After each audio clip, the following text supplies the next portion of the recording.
आवाज बघा. आणि इतकं छान आणि इतकं क्रिस्पी झालेलं आहे.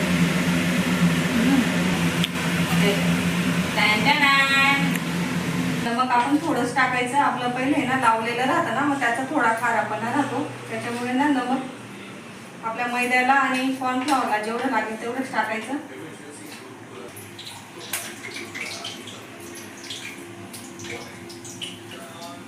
माणसं काय करतात असं घेतात.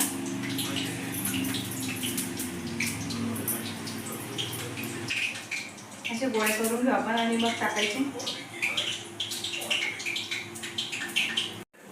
तर माझे आहे ना पाय दुखत आहे. मी म्हणून गॅसवर ठेवते बसून.